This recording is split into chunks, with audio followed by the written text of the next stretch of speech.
pero después la voy a subir en otro momento. Bueno, chicos, entonces hoy vamos a ver un integrador de la unidad problema número 10, ¿sí? Hoy vamos a ver un poco más de teoría, ¿sí? Vamos a ver un poquito más de teoría. Y ya la próxima, que es el día viernes, vamos a ir trabajando con modelo múltiple choice y teoría, ¿sí? Pero este tema, que es un tema bastante complejo también, por ahí piensan que es un tema fácil, lo es, pero hay muchas cosas que tenemos que rever de unidades problemas anteriores. Entonces, la idea también de estos teóricos es que a ustedes les sirva para el examen final también, ¿sí? Eso es lo que también estoy buscando con esto. Bueno, tenemos la situación problema número 10, ¿sí? Que yo he mandado justamente el mapa mental, y tenemos a Santiago de 12 años, que es el protagonista, es el más bajo del grado, y por ello ha abandonado algunas de sus actividades que realizaba con sus amigos, y sus padres, debido a este problema, lo acompañan al control médico. ¿Bien? Esto es más para el examen final. Cada vez que yo hablo o presento una situación problema, trato de que ustedes tengan un mapa mental, que es justamente una red con los principales conceptos que yo debo, en primera instancia, tratar de integrar rápidamente acerca de la unidad temática. ¿Bien? Por ejemplo, estamos hablando de Santiago. Santiago, al tener 12 años, sabemos que está en el estadio de la adolescencia. Pero por otro lado, tenemos que decir que la adolescencia no es lo mismo que la pubertad. Son dos conceptos totalmente distintos, pero que coexisten en el tiempo. ¿Bien? Son dos conceptos distintos, pero que coexisten en el tiempo. Cuando yo hablo de adolescencia, estoy hablando de cambios que están dados en un periodo de tiempo y que están asociados justamente a un proceso sociohistórico y cultural. ¿Bien? Adolescencia proviene del latín adolecer, ¿sí? Que adolecer significa etapas de duelos, etapas de cambios. Ahora, cuando hablamos de pubertad, la pubertad es un hecho biológico que nos prepara para ser fértil, ¿sí? Entonces, si bien la pubertad coexiste con el tiempo de la adolescencia, la pubertad va a estar dado por esos cambios biológicos, dado por la actividad en conjunta del sistema endocrino con el nervioso para regular la homeostasis general del organismo y activar estructuras fundamentales que aumenten el crecimiento y desarrollo en esta etapa de la vida y, por otro lado, que garanticen, ¿sí?, la capacidad de fertilidad, lo cual, si nosotros somos fértiles, vamos a seguir dejando descendencia y, por lo tanto, nuestra especie, que somos Homo sapiens sapiens, no se extingue en el tiempo. ¿Sí? Entonces, justamente, ya vamos a ir haciendo una conexión también con otras unidades. ¿Por qué? Porque gracias a los fenómenos biológicos que ocurren en la pubertad, yo estoy preparando mi cuerpo para la reproducción humana. La reproducción humana es también uno de los fenómenos biológicos que garantizan la variabilidad genética. ¿Qué es la variabilidad genética? La variabilidad genética es todo aquello que permite hacernos entender a nosotros de que somos todos distintos. Somos de la misma especie, pero somos todos distintos. ¿Sí? Todos los que estamos acá en clase tenemos características físicas o rasgos fenotípicos totalmente distintos unos de otros, que fueron transmitidos por la herencia de nuestros padres. Ahora, eso permite que todos los Homo sapiens seamos distintos entre nosotros. O que, por ejemplo, entre nuestros hermanos seamos distintos. O que inclusive si lo trasladamos a la unidad problema número 2 de crecimiento y desarrollo, donde Ignacio dice que no se ve parecido a sus padres, bueno, y eso puede ser normal. No todos somos parecidos a papá y mamá. Bueno, eso es variabilidad genética. Bien, entonces, para lograr variabilidad genética, y uno de los fenómenos es la reproducción humana, necesitamos haber llegado a la pubertad. Y eso se da en un tiempo que se llama adolescencia. ¿Bien? La pubertad va a ser un momento de la vida en donde se activa uno de los sistemas, ¿sí?, importantes en la regulación del equilibrio orgánico, que es el sistema endocrino. Ese sistema endocrino que va a estar formado por un conjunto de células glándulas y sustancias químicas llamadas hormonas que van a regular crecimiento y desarrollo, reproducción, fertilidad. ¿Bien? Vamos a tener que analizar las estructuras fundamentales del sistema endocrinológico, que es el eje hipotálamo-hipofisario. Tenemos que repasar qué es la hipófisis, qué es el hipotálamo, dónde se encuentran ubicados, cuál es la correlación que se da entre estos dos ejes.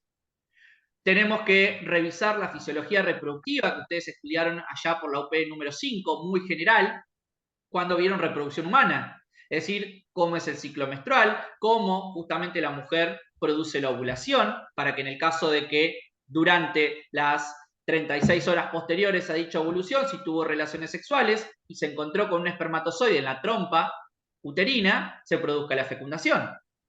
Entonces, tenemos que recordar ciertas cosas que ustedes ya estudiaron en unidades anteriores. Tenemos que hablar qué es una hormona. Una hormona es un mediador químico, ¿sí? Que se va a unir a un receptor. Ese receptor puede variar su ubicación en la membrana plasmática o dentro del citoplasma, lo cual va a activar o segundos mensajeros o transcripción de un gen. En este caso, vamos a tener que estudiar dentro de las hormonas más importantes a la hormona de crecimiento, que es la que nos va a explicar un poco lo que le está pasando a Santiago, que se ve el más bajo de su curso, y que porque se ve el más bajo, él empieza a tener esa crisis, ese duelo de los cambios biológicos que están ocurriendo en su cuerpo, y por ende, por vergüenza, por identidad, ¿sí? Tenemos que empezar a ver todas esas cuestiones de la psicología. ¿Qué le pasa? Que no, deje de ir al club o a sus actividades habituales y sus padres lo noten preocupado y deciden llevarlo a la consulta.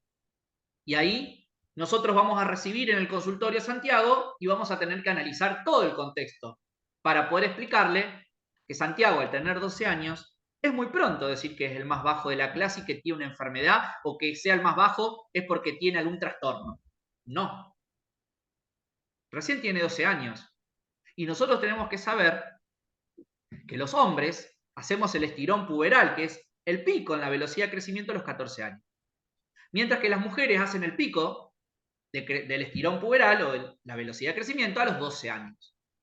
Entonces, Santiago recién está empezando con el proceso de activación del estirón puberal o el llamado catch-up fisiológico. ¿Bien? Perfecto. Ahora, el sistema endocrino, como les comenté, trabaja en conjunto con el sistema nervioso. ¿Y qué es lo que van a hacer? Regular. ¿Y qué es un proceso regulador? Son estructuras que van a mantener en equilibrio a otras.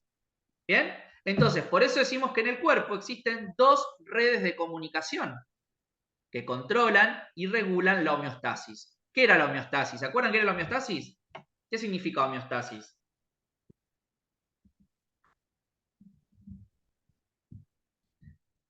A ver, ¿alguien? Equilibrio. Equilibrio. ¿Qué más? ¿Pero equilibrio de qué? Una homeostasis.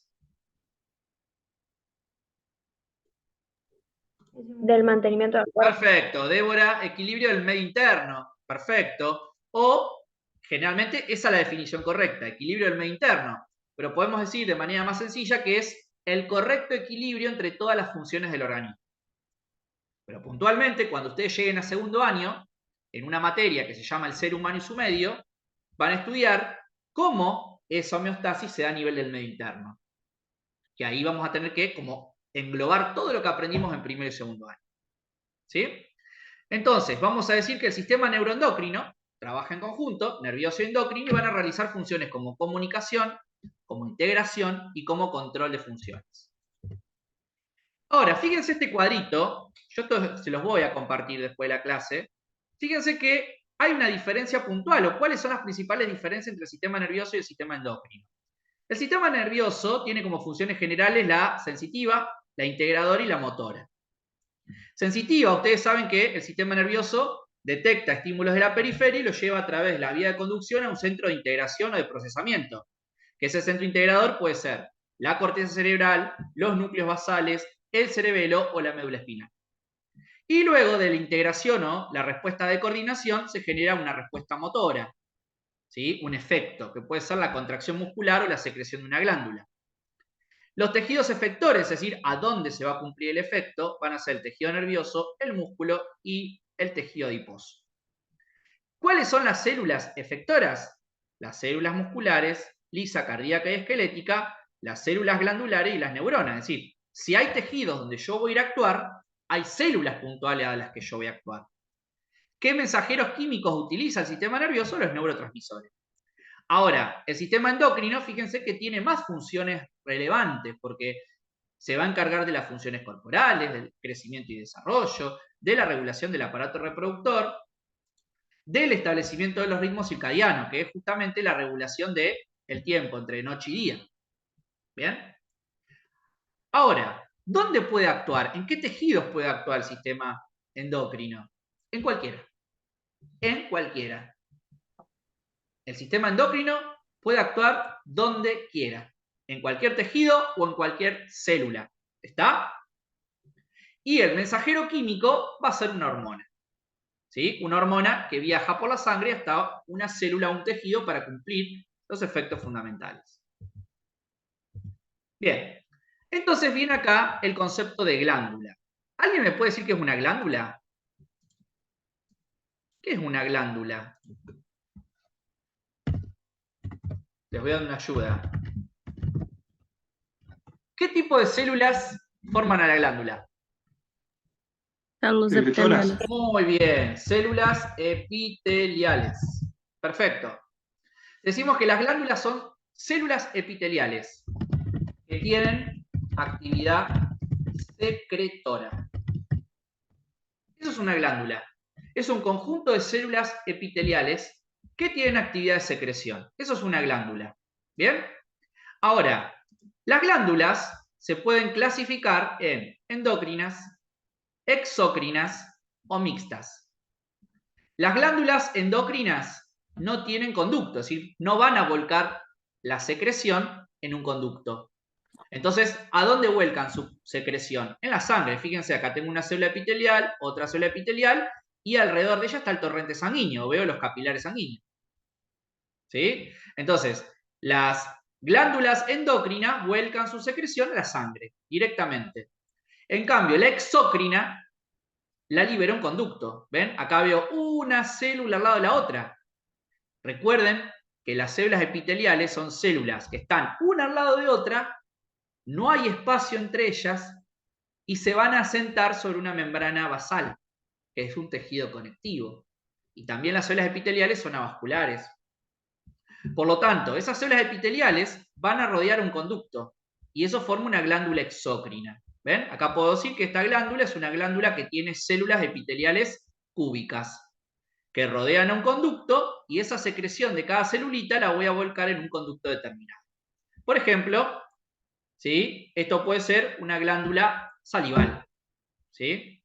Una glándula sudorípara, ¿sí?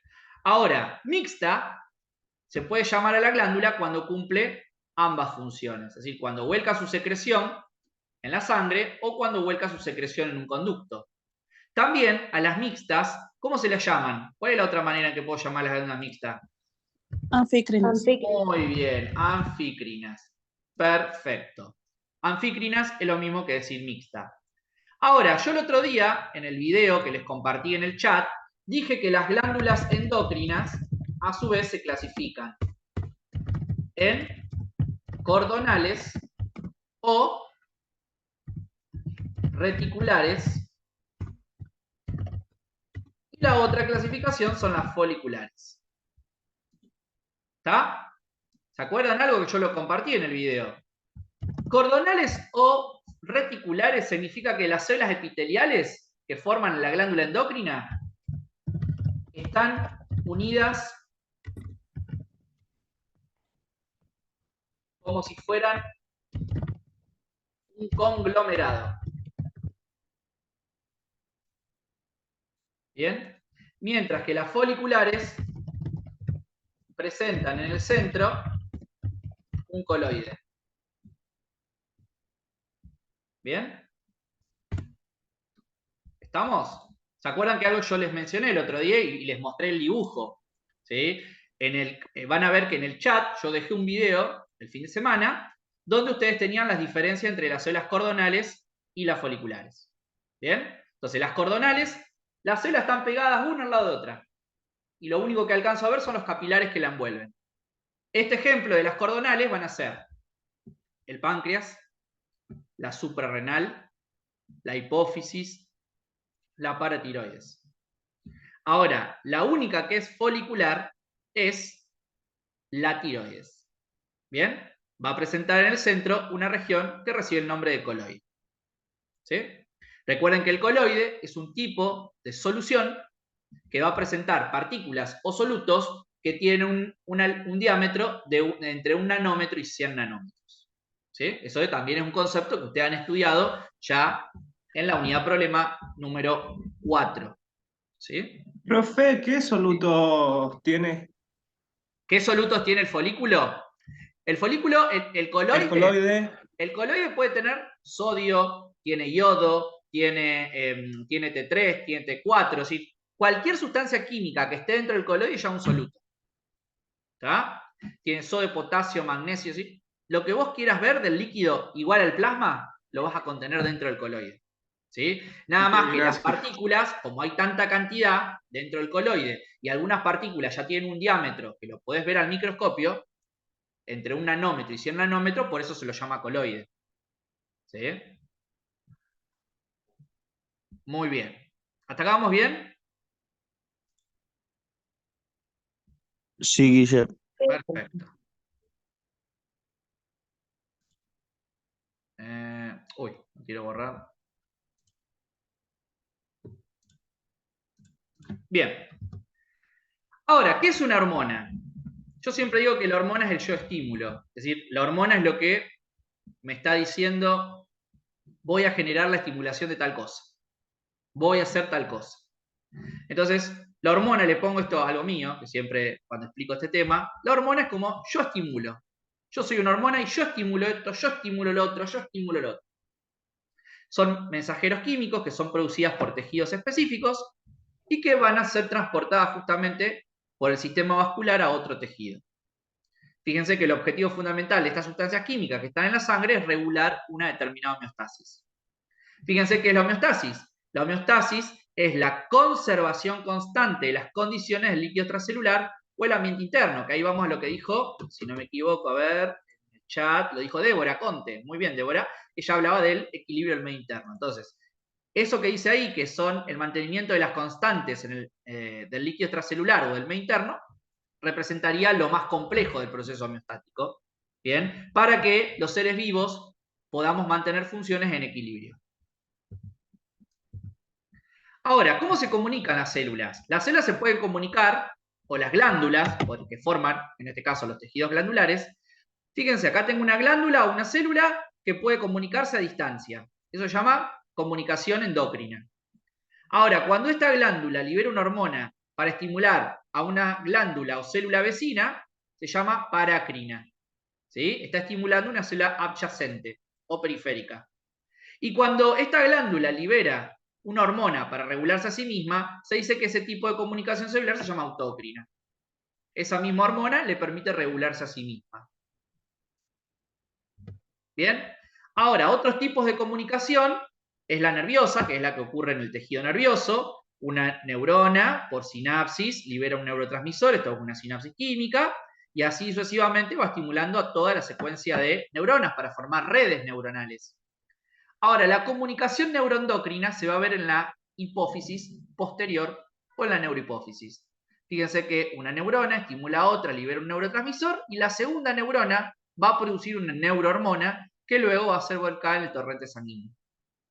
Por ejemplo, ¿qué neurohormonas conocemos?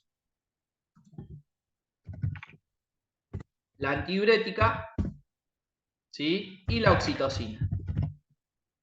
¿Bien? La antidiurética y la oxitocina son dos hormonas que se van a producir de esta manera. Estas dos hormonas son las hormonas que se producen y se liberan a nivel de la neurohipófisis.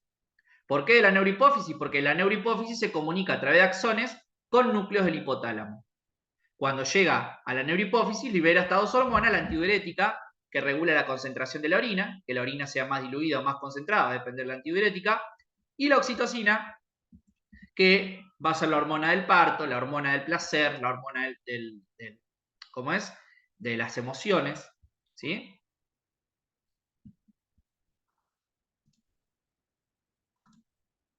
Guille, una pregunta. Sí. ¿En la comunicación nerviosa sí o sí la sinapsis es química o puede ser...? Claro, pueden ser muy bien. Pueden ser también eléctricas, ¿sí? Pero normalmente, a ver, las sinapsis eléctricas requieren una respuesta mucho más rápida. Entonces va a depender del área del cerebro, del tejido nervioso, donde se comuniquen esas neuronas. Entonces, cuando la respuesta tiene que ser rápida y eficaz, normalmente se realizan más eléctricas. Ahora, normalmente después el resto del sistema nervioso trabaja mucho más con química, ¿sí? Utilizando neurotransmisores, ¿sí? Pero sí, dentro de la nerviosa tenés dos tipos de sinapsis, la eléctrica y la química. Esas hormonas están almacenadas en los cuerpos de Henry. Perfecto, Débora, exactamente. Muy bien. La antidiurética y, en este caso, la oxitocina van a quedar alojadas o almacenadas en una estructura, ¿sí? Como si fuera una vesícula, ¿bien? Que va a contener, en este caso, que la va a producir el Golgi a nivel de las neurohipófisis, y eso forma, ¿sí? Una estructura que recibe el nombre de cuerpo de Henry. Esos cuerpos de Henry, ¿sí? Van a contener hasta que se libera la sangre a la antidiurética y a la oxitocina. Muy bien, Débora. Y si te consultó, Sí, Maxi. ya que nombraste la opresina y la oxitocina, vendría a ser de la neurohipófisis, ¿no? Sí, esas dos son de neurohipófisis. Hasta acá de adeno no hablé ninguna todavía. Es decir, justamente, vos acordate que cuando hablés de una neurohormona, las únicas dos neurohormonas que tenés es la antidiurética y la oxitocina. ¿Sí? Perfecto, gracias. Muy bien, listo, Maxi. Profe, una duda. Yo Sí, he leído que la hormona del placer es dopamina, no sí, oxitocina. también, esa es otra, ¿no? No, sí, sí. A ver, hay varias hormonas cuando hablamos de placer.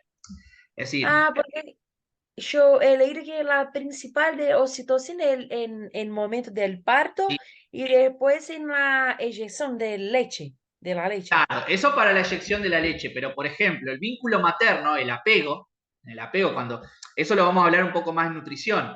Si bien la oxitocina está muy bien, Xiomara, ¿estás hablando? Sí. Eh, No, la Vanessa. ¿Eh? Bien. Cuando vos tenés dos, a ver, la oxitocina, obvio, principalmente la que va a estimular las contracciones uterinas, ¿bien? En el trabajo de parto.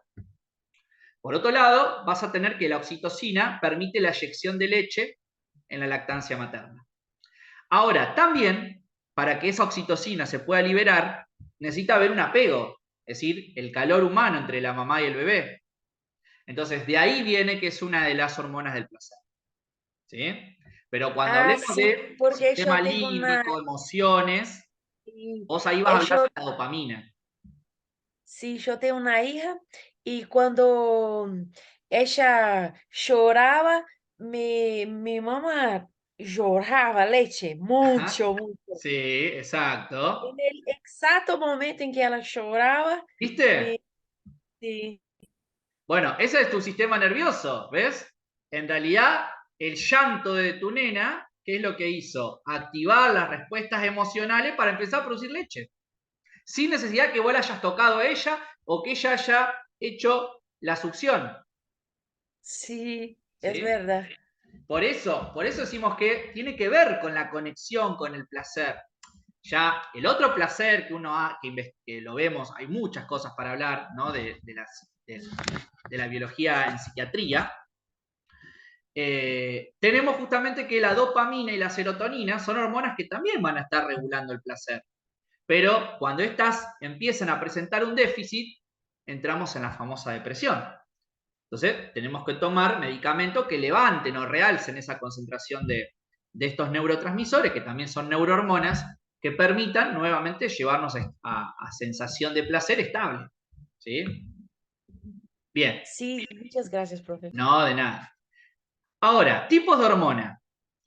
De acuerdo a la naturaleza química, ustedes tienen que saber que las hormonas se clasifican como de tipo proteínas, péptidos. Recuerden que los péptidos son todas aquellas que sean menores a 49 aminoácidos, ¿sí? Entonces, una proteína, ¿cuándo se la considera? La proteína tiene 50 aminoácidos más de 50 aminoácidos. y 6.000 datos. Muy bien. Y más de 6.000 kilodalton. ¿Bien? Ahora, los péptidos. Cuando hablemos de péptidos o polipéptidos, vamos a estar hablando que esa sustancia química tiene menos de 49 aminoácidos.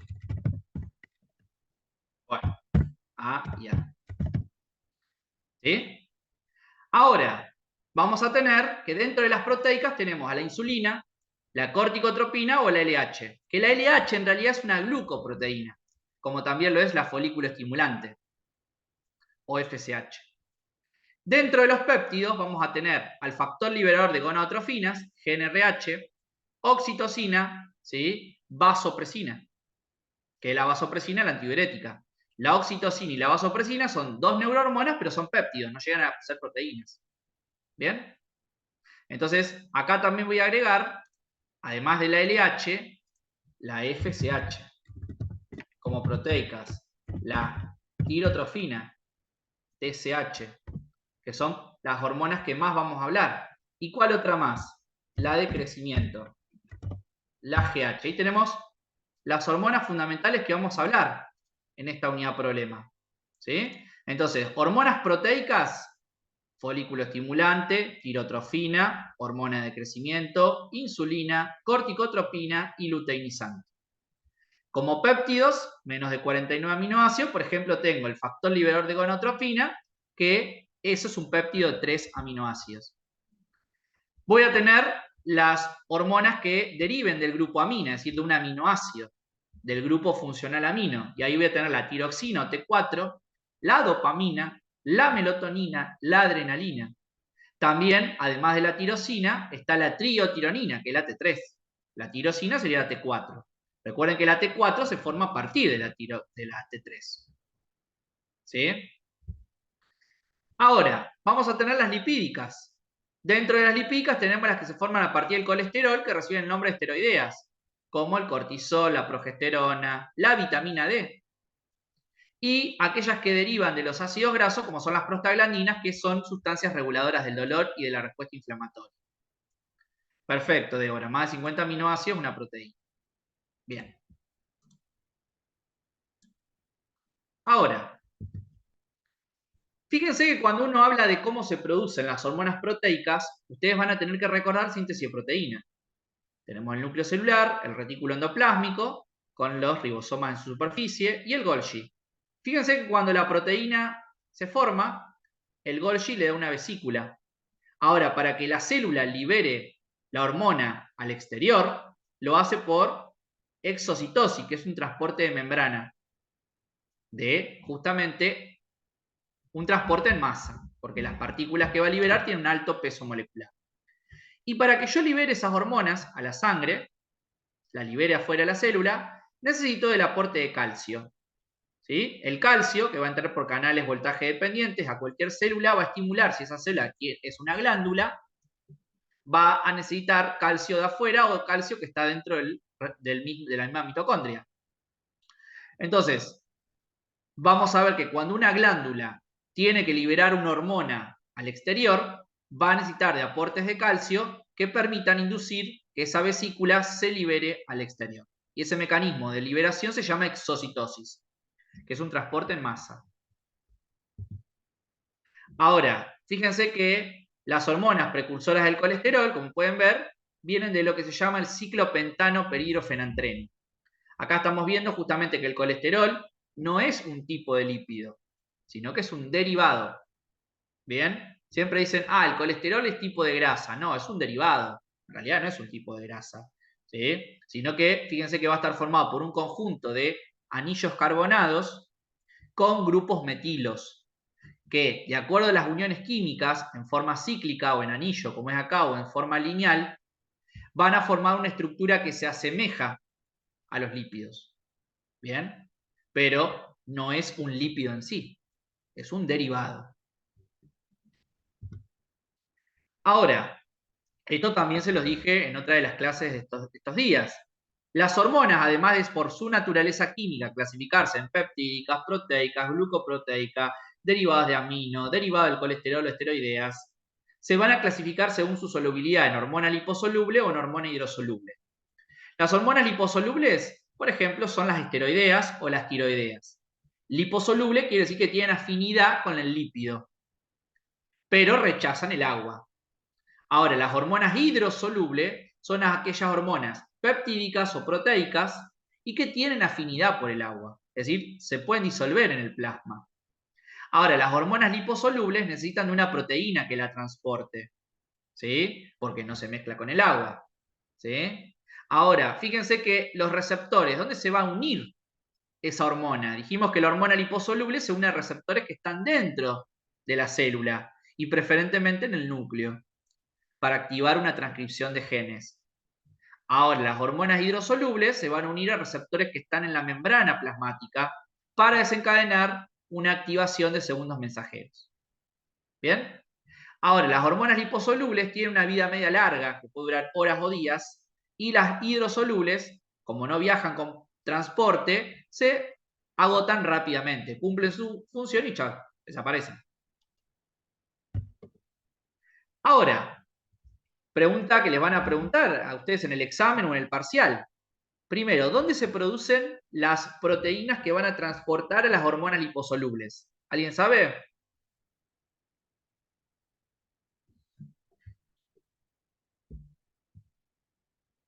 Ahí estamos viendo. En el hígado. El hígado, claro, ahí lo dice ya. El hígado es el órgano que produce a las proteínas que van a transportar a las hormonas liposolubles. Entonces, por ejemplo, la proteína transportadora se llama globulina. Entonces yo voy a tener una globulina para el cortisol, una globulina para el estrógeno, una globulina para la testosterona, una globulina para las hormonas tiroides. ¿Sí? Ahora, esto es algo muy importante, porque fíjense, acá tengo la proteína y la hormona que está unida a la proteína. Entonces, esta hormona que está unida a una proteína se llama hormona unida. Y esa proteína la lleva hacia el sitio blanco, el órgano diana, donde se va a cumplir el efecto. Ahora, fíjense que yo les pregunto cuál es la responsable de la actividad hormonal. Es decir, tienen que en la sangre hay hormonas que están libres y hormonas que están unidas. Entonces, de esas hormonas, ¿cuál es la que cumple el efecto? Siempre va a ser la libre, porque mientras la hormona está unida a una proteína, no va a cumplir efecto. Ahora, cuando la hormona se suelta de la proteína y se considera hormona libre, ahí automáticamente va a llegar el receptor. Si bien la proteína la va a liberar cuando se acerca al receptor. Entonces, una cosa en sangre, tener la hormona total, que la hormona total representa la unida a la proteína más las libre. O, ¿sí?, la hormona activa, que es la libre. Por ejemplo, ustedes pueden ir a un endocrinólogo y el endocrinólogo les va a dar, por ejemplo, para el control de las hormonas tiroideas, T4 libre, clara en la prescripción médica, 3-4 libre, o puede pedir T3, ¿sí? Puede pedir T4, pero a la T4 también la aclaró como libre, porque justamente la T4 cuando llega a los tejidos se puede transformar en T3, porque la T3 es la hormona biológicamente activa de las tiroides. ¿Está? Entonces, fíjense que yo cuando mido T3 y T4, si no aclaro libre, va a ser la unida proteína. Cuando yo mido la T4 libre, estoy queriendo saber qué cantidad de hormona tengo, específicamente la que va a cumplir el efecto. Pero cuando yo sumo todas las hormonas tiroideas, estoy hablando del total. ¿Sí? Hormona libre más hormona unida proteína. Ahora, cuando una hormona, para que cumpla su efecto, se tiene que unir un receptor. Recuerden que los receptores son, en este caso, proteínas que van a estar o en la membrana plasmática o en el núcleo o en el citoplasma. Y acá aparece un concepto importante, que cuando la hormona se une a un receptor, para que el efecto se desencadene, necesitamos de afinidad. ¿Y qué es la afinidad? La afinidad es el grado de atracción que se va a dar entre la hormona y el receptor. Por ejemplo, acá tiene un receptor en color azul y una hormona en color rojo. Cuando se atraen de manera completa hay una alta afinidad. Y eso va a potenciar el efecto, es decir, que la hormona cumple su efecto al 100%. Ahora, fíjense que acá tenemos otra molécula u otra hormona, pero que no alcanza a llenar todo el sitio del receptor. Entonces va a haber una afinidad media, porque va a quedar parte del receptor sin tener hormona. Y cuando la hormona no encaja en el receptor porque no le corresponde, no hay afinidad o hay baja afinidad, por lo tanto no se va a cumplir el efecto que busca la hormona. Entonces, fíjense acá, tengo la somatotropina. La somatotropina es la hormona de crecimiento. Se une a un receptor de membrana y va a activar un segundo mensajero que se llama vía de los JAK2, cuyo objetivo fundamental es transcribir un gen para formar una proteína. Y esa proteína que se forma es la que cumple el efecto.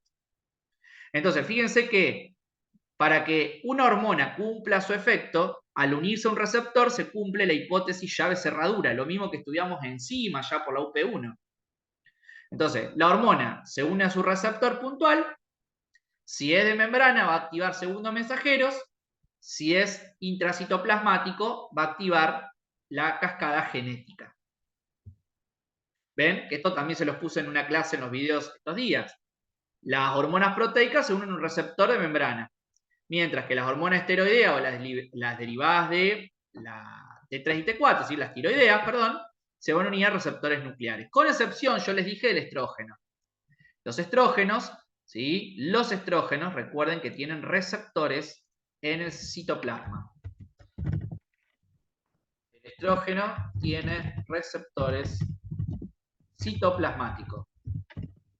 Cuando se une, en este caso, la hormona al receptor del citoplasma, ese complejo hormona-receptor se traslada hacia el interior del núcleo para activar justamente una transcripción génica. ¿Bien? El resto de las hormonas esteroideas y las tiroideas van al núcleo, van directamente al interior del núcleo.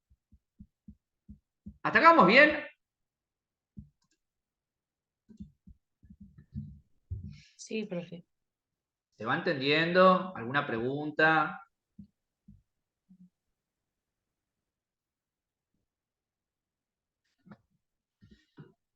Todos venimos bien. Perfecto. ¿El estrógeno a qué receptor era que se unía? A receptor citoplasmático, ¿sí? En realidad, si queremos profundizar un poquito, ¿cómo es tu nombre? ¿Quién está hablando? Sherry.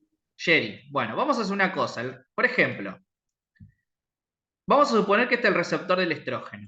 ¿Bien? El receptor del estrógeno está acá, en el citoplasma. ¿Bien? Bueno, voy a dibujar el estrógeno. El estrógeno se va a unir a un receptor citoplasmático.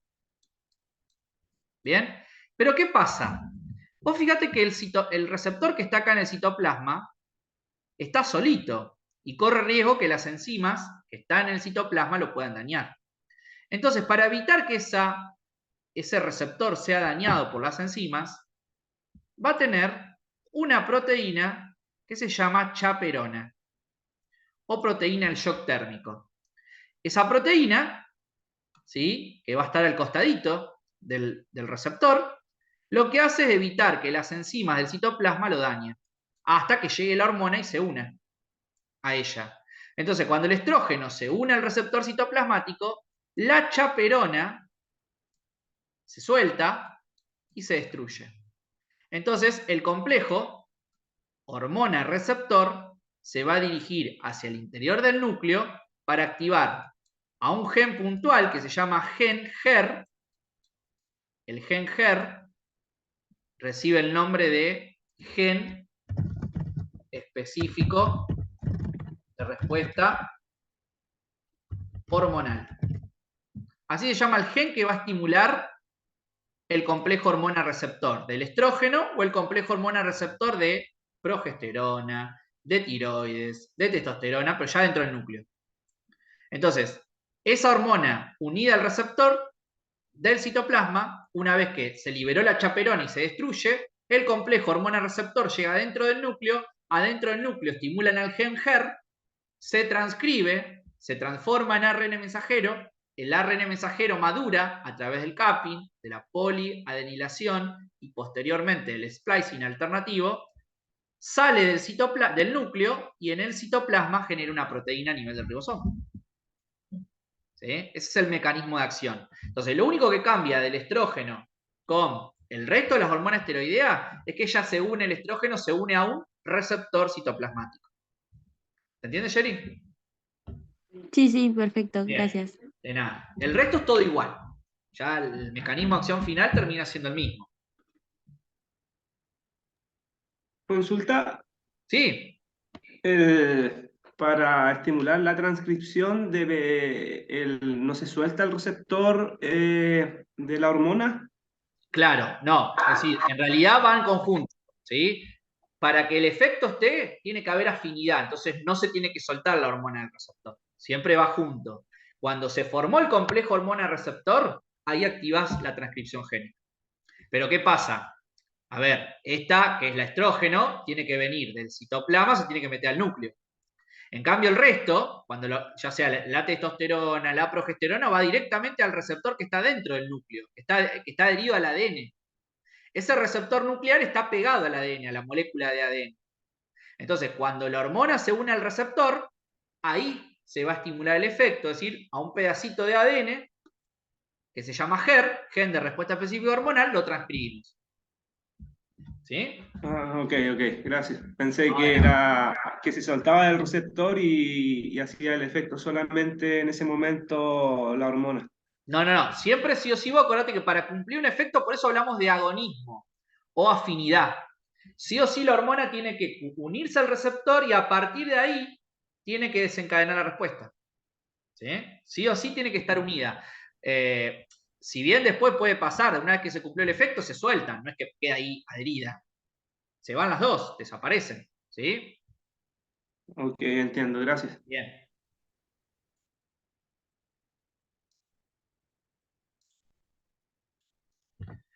Bien, ¿ves? Acá está lo que les decía de la afinidad. La afinidad del receptor por la hormona se define como la concentración a la cual la mitad del número de receptores está ocupada por la hormona. Tiene que ver con la capacidad de unión de la hormona con el receptor.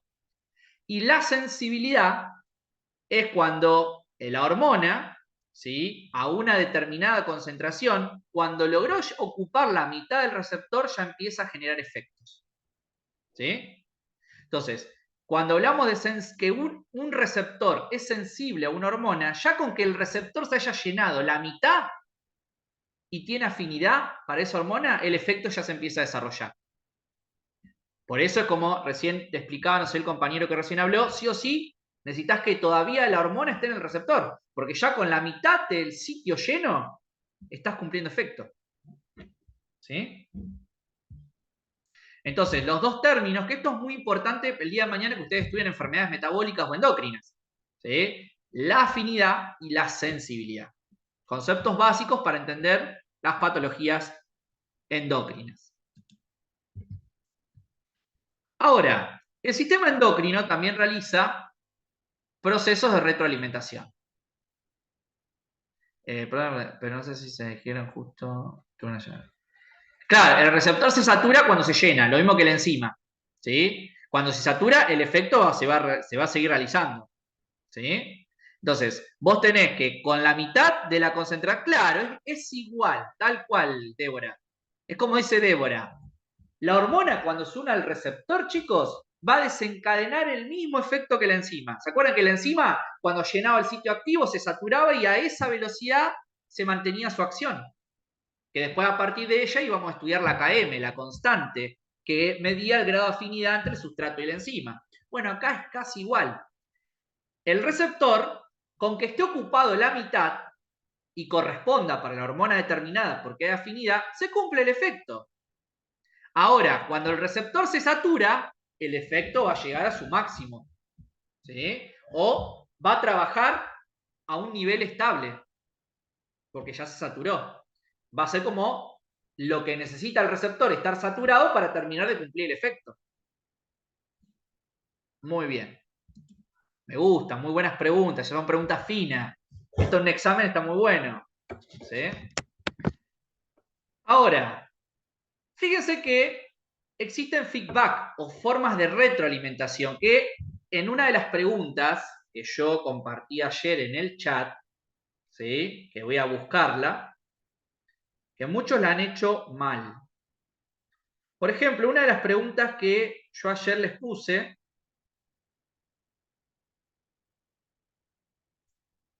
dice lo siguiente. Con respecto al feedback, yo les puse el estímulo de los estrógenos que ocurre previo al pico de secreción de la hormona LH es considerado, ¿sí? Esto está en el chat de grupo.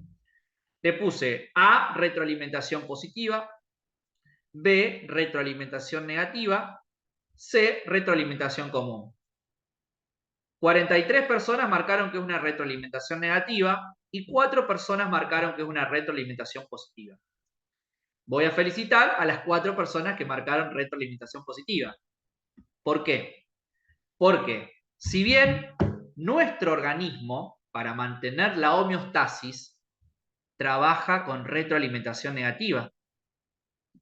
Normalmente en nuestro cuerpo todo se desarrolla por retroalimentación negativa. Bien, ¿qué pasa? La glándula produce una hormona, esa hormona estimula a la glándula 2 produce una segunda hormona y esa segunda hormona le va a decir a la glándula 1, che, no me mandes más porque ya está, es suficiente lo que produjo la glándula. Ahora, la retroalimentación positiva, la glándula 1 va a liberar una hormona 1 que estimula a la glándula 2 va a producir una hormona 2, la cual estimula nuevamente a la glándula 1, que libere más hormona 1, estimula a la glándula 2, va a producir más hormona 2, ¿y qué va a pasar? Vamos a entrar en un caos. ¿Se acuerdan? En la UP1, cuando estudiaron sistemas abiertos, cerrados, lineales, estocásticos, caóticos. Cuando la homeostasis se pierde, es porque entramos en una retroalimentación positiva, porque hay excesos, hay desorden, hay caos. Entonces, normalmente nuestro cuerpo, para modular las concentraciones en el plasma o en el medio interno, trabaja con retroalimentación negativa. ¿Sí? Por ejemplo, la glucosa aumentó, ¿qué va a pasar? El páncreas libera insulina. ¿Para qué? Para que la glucosa entre a la célula y baje los valores normales de glucosa. Ahora, cuando la glucosa cae, el páncreas libera glucagón. ¿Para qué? Para que aumente la glucosa en sangre. Bueno, es una retroalimentación negativa. Ahora, los dos únicos casos donde hay retroalimentación positiva, los dos únicos casos de retroalimentación positiva son, ¿sí?, la ovulación y el parto. ¿Y el parto puede ser? Muy bien, y el parto. La ovulación es porque justamente lo que les di yo recién de lo que leí de la pregunta. ¿Sí? ¿Qué dice la pregunta? Si tienen ahí el teléfono en mano, el chat, pueden ver los errores. Dice, el estímulo de los estrógenos que ocurre previo al pico de secreción de la hormona LH es considerada retroalimentación positiva. ¿Por qué? Porque para que ocurra la ovulación necesitamos el pico de LH. Pero para que se haga el pico de LH vos necesitas que haya un pico de estrógeno. Entonces, el aumento de concentración de estrógeno está estimulando que la hipófisis aumente la liberación de LH. Entonces, aumenta el estrógeno, aumenta el LH. Eso es retroalimentación positiva. Ahora, en el parto, ¿qué pasa en el parto? En el parto lo mismo. En el parto vamos a ver que a medida que el útero se va contrayendo más rápido, libera más oxitocina y la oxitocina genera más contracciones, más oxitocina, más contracciones, para que comience el trabajo de parto. ¿Se entiende, chicos? Entonces, las únicas dos retroalimentaciones positivas son la ovulación y el parto. El resto de las retroalimentaciones son negativas. Eso sucede durante la contracción del embarazo. Claro, exacto, Mauri. La oxitocina durante la contracción del embarazo. Eso es retroalimentación positiva. Es decir, cuando la mujer empieza a sentir las contracciones, ¿sí?, que hay distintos tipos de contracciones, hay que ver primero que haya roto bolsa, etc. A ver, ahí voy a la segunda pregunta, Ane. Con respecto a esta pregunta, Mauri. Cuando nosotros vamos viendo que el útero empieza a contraerse cada vez más rápido, a más velocidad, yo necesito estimular a que el hipotálamo a nivel del núcleo arcuato libere más justamente estimulación de neuronas para que la neurohipófisis libere más justamente, en este caso, oxitocina. La oxitocina sale a la sangre, llega al útero y aumenta más la contracción uterina, ¿sí? Para permitir que el bebé pueda salir por el canal de parto. Por eso es retroalimentación positiva. A ver, Ana, Guille, entonces solo mujer. Claro, sí, podríamos ser bien lo que dice Ana. Ana dice, solo las mujeres pasan por la retroalimentación positiva. Y teóricamente sí. ¿Sí? A ver, si vamos al caso, a ver, para no ser como es, ni feminista ni machista, ¿no? Con esto de los movimientos de género, vamos a decir que en realidad, a ver, sí, biológicamente la mujer va a ser siempre por retroalimentación positiva. Pero si hay mujer que se considera hombre por su género, va a tener retroalimentación negativa. ¿Está? Entonces, si bien, perfecto, biológicamente la retroalimentación positiva se da en las mujeres. Bien, pero no dejemos de lado la cuestión de género. ¿Sí? Una consulta. Sí. Pero en un momento después se va a pasar a hacer una retroalimentación negativa, sí. claro. Exactamente. Solamente eso para esa pasar... situación. Sí. Después vuelve a ser negativa. Ok. Sí. Son excepcionales. ¿Sí? Por eso, es para ese momento. Después volvemos a lo negativo. Volvemos a la retroalimentación negativa. Perfecto. ¿Sí? No es permanente. Son situaciones puntuales. La ovulación y el parto. ¿Se entendió esto entonces, chicos? Ya evacuamos. Yo iba a mandar los audios con las respuestas de algunas. Ya evacuamos una duda. ¿Sí? Ya evacuamos, en este caso, la duda. Bien. ¿Seguimos o están cansados? ¿Vamos bien? Seguimos. Muy bien. Esa es la actitud. Hay que seguir. ¿Sí? ¿Queremos aprobar o no? Hay que seguir. Hay que dormir. Hay que estudiar, hay que descansar, hay que relajarnos, pero el objetivo es, hay que no bajar los brazos. Queremos aprobar. Muy bien. Perfecto. Bueno, vamos a borrar esto. Bien. Ahora, ¿cómo se puede controlar la secreción de una hormona? Una hormona se puede controlar su secreción de manera metabólica por hormonas propiamente dichas o por actividad del sistema nervioso. Entonces, metabólico cuando una glándula libera una hormona, por ejemplo, para aumentar los niveles de calcio, que esto vamos a ver en la unidad 13. ¿Sí? Por ejemplo, cuando yo tengo una hipocalcemia, baja el calcio en sangre, la paratiroides detecta que hay bajo calcio en sangre, produce la paratormona y el objetivo que es aumentar el calcio. Cuando el calcio está en valores normales, es detectado nuevamente por la glándula y ya no produce más hormona. ¿Se entiende? Eso es metabólico. Por ejemplo, la regulación de la glicemia también es una regulación metabólica. ¿Sí? Que solo vamos a estudiar nutrición. Ahora, si ustedes quieren comentar la regulación metabólica, el ejemplo que van a tener que dar es el metabolismo del calcio.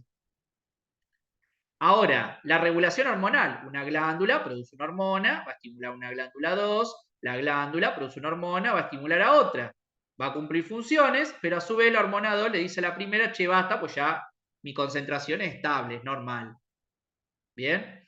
Y fíjense que en el sistema nervioso, acá no hay una retroalimentación.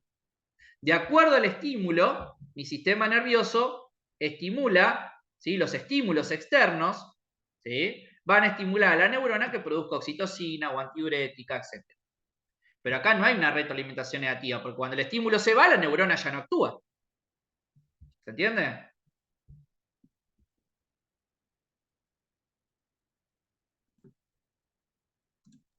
Profe, la calcitonina y paratormona sería un feedback negativo. Claro, es un control muy bien. La calcitonina y la paratormona realizan un control metabólico de tipo retroalimentación negativa. Exactamente. Cuando nosotros estamos hablando que la calcitonina y la paratormona regulan la calcemia, Vos ahí estás haciendo una retroalimentación negativa, pero de tipo metabólica. ¿Sí? Porque de acuerdo a las concentraciones de calcio vas a liberar una hormona y vas a inhibir la otra. ¿Sí? ¿Se entiende?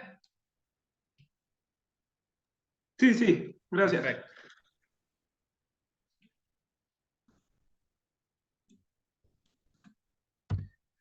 Y ahora vienen los circuitos de retroalimentación, que pueden ser largos, cortos, ultracortos. Esto es muy parecido a lo que hablamos hoy. A distancia son re largos. Glándula 1, hormona 2, glándula 2, hormona 3, etc. Retroalimentación negativa. ¿Ven? Las retroalimentaciones negativas se pueden dar por circuitos cortos, largos o ultracortos. ¿Ven? Esto es un dato más. De ahí que aparezcan preguntas en el choice, no hay. Ahora, ¿cuáles son las glándulas del sistema endocrino? La tiroides, que dijimos que es folicular. El timo aparece acá, pero el timo lo vamos a ver más en la próxima clase cuando hablemos de inmuno. ¿Sí? Porque ahí van a madurar los linfocitos. Tenemos la glándula suprarrenal, el páncreas, los testículos y el ovario. ¿Bien? Y también la hipófisis y el hipotálamo. Ahora, tenemos el eje hipotálamo-hipofisario. Fíjense que el hipotálamo va a tener tractos que arrancan en el núcleo supraóptico, en el núcleo paraventricular y terminan en la neurohipófisis. ¿Qué es un tracto? Un tracto es un conjunto de axones, es lo mismo que decir haces, cordones o fascículos. Son un conjunto de axones. Entonces, desde el núcleo supraóptico, el núcleo paraventricular, voy a tener axones que van a llegar a la neurohipófisis. Por eso decimos que la comunicación entre el hipotálamo y la hipófisis, ¿sí?, posterior es nerviosa. Ahora, la comunicación entre la hipófisis anterior y, en este caso, el hipotálamo, es vascular o portovenoso. ¿Bien? Fíjense qué va a pasar acá. Miren ahí la célula. Una célula al lado de la otra. ¿Se dan cuenta de lo que les dije cuando empezamos la clase, cuando hablamos de glándulas endocrinas? La hipófisis es una glándula cordonal. Fíjense que en azul estoy viendo los capilares venosos. ¿Ven?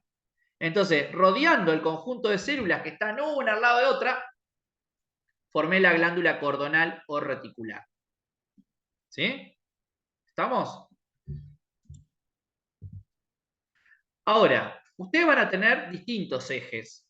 Por ejemplo, el hipotálamo, la neurohipófisis y la adenopófisis. El eje con el hipotálamo, neurohipófisis, oxitocina y vasopresina se va a dar que el hipotálamo va a liberar un factor, en realidad va a producir a la oxitocina, y la oxitocina va a actuar o en la glándula mamaria estimulando la eyección láctea o a nivel del útero estimulando las contracciones uterinas. El hipotálamo produce la vasopresina, la libera en la neurohipófisis, en los cuerpos de Gerin, y la vasopresina llega al riñón a estimular la concentración de la orina. Ahora, los ejes que se dan entre el hipotálamo, la adenohipófisis y los órganos blancos van a ser eje hipotálamo, hipófiso, tiroideo.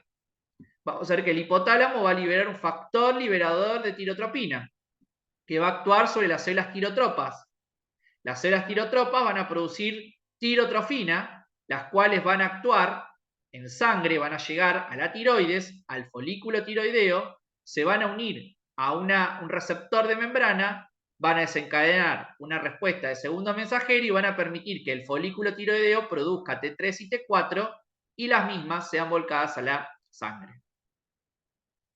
Voy a tener el eje hipotálamo, hipófiso, suprarrenal, donde el objetivo va a ser que el hipotálamo libera un factor liberador de corticotropina.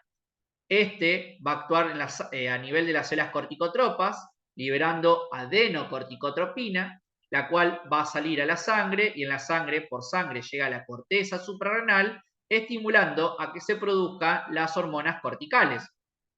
Que la corteza suprarrenal tiene 3 capas. La capa externa, que se llama glomerular, que produce aldosterona. La capa media, fasciculada, que va a producir cortisol. Y la capa más profunda, que se llama justamente reticular, que va a producir a los andrógenos, que son los que van a permitir formar testosterona y después a la estrógena. Luego voy a tener el eje hipotálamo hipófiso gonadal, es decir, el hipotálamo libera GnRH, que justamente ese es el inicio de la pubertad. Cuando el hipotálamo comienza a segregar cada 90 minutos GnRH, este va a actuar sobre la adenohipófisis, sobre las células gonadotropas, para producir el FSH y LH, folículo estimulante y luteinizante, las cuales van a actuar sobre el testículo y el ovario, por ejemplo en el testículo para producir testosterona y comenzar la espermatogénesis, y en el ovario para producir estrógeno y empezar con terminar la ovogénesis que había comenzado en la vía intrauterina y finaliza con la fecundación, mientras que la espermatogénesis en el hombre comienza en la pubertad. Luego voy a tener el eje hipotálamo, hipófisis, glándula mamaria, que es justamente el hipotálamo libera factor liberador de prolactina, de lactotropo, perdón. Las células lactotrópicas van a producir prolactina, la prolactina va a llegar a la sangre, a las células del adenómero mamario, a producir leche. Y voy a tener el eje hipotálamo con el resto del cuerpo, huesos, músculos, órganos, donde voy a tener que el hipotálamo va a liberar el factor liberador de la hormona de crecimiento o el factor liberador somatotropo, actúa sobre la célula somatotropa, produce la hormona de crecimiento y la hormona de crecimiento va a llegar a los huesos, a los órganos, músculos a cumplir su efecto. Bien. Ahora, ¿hasta acá vamos bien? Acá ya nos estamos metiendo a la última parte de la clase donde vamos a tratar de interpretar un poco lo que le pasa al amigo Santiago. ¿Hasta acá vamos bien? Sí, profe. ¿Sí? Perfecto.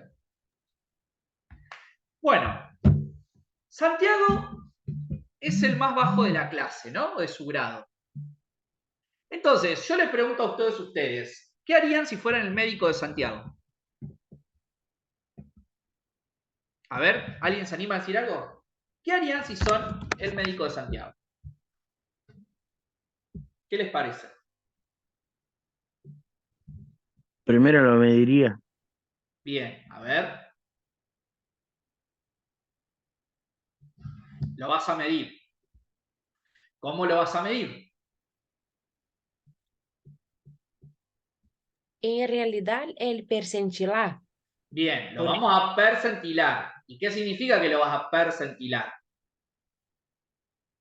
El comparar con los otros niños que tienen la misma edad. Bien, vamos a percentilarlo, es decir, sus medidas antropométricas lo voy a comparar con el resto de la población. Bien, entonces, ¿qué es un percentilo? ¿Alguien me puede definir qué es un percentilo?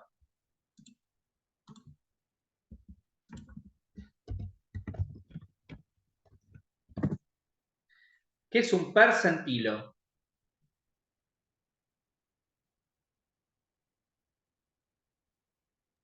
¿Es una medida estadística de comparación? Perfecto, sí. Es una medida estadística de comparación. Perfecto. ¿Qué más?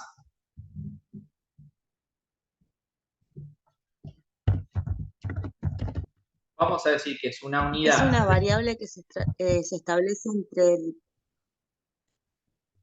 Sí, ¿te escucho? Una variable. A ver. Una variable que se establece entre el P3 y P97, puede ser. Sí, pero ojo con el variable. Porque cuando yo te pregunte, por ejemplo, yo te entendí lo que quisiste decir, pero si vos decís que es una variable, Sí. entras en confusión.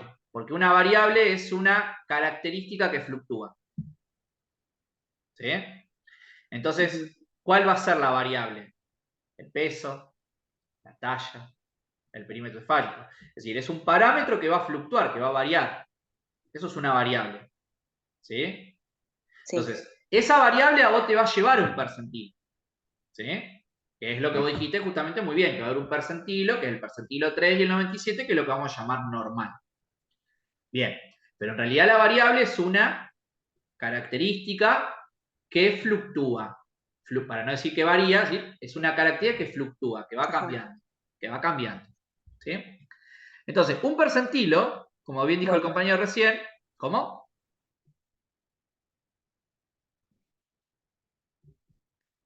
Bien. Entonces, un percentilo es una unidad estadística. No, gracias, está bien. Perfecto. Nada. Entonces, un percentilo es una unidad estadística que ubica a una variable o parámetro, ¿sí?, por debajo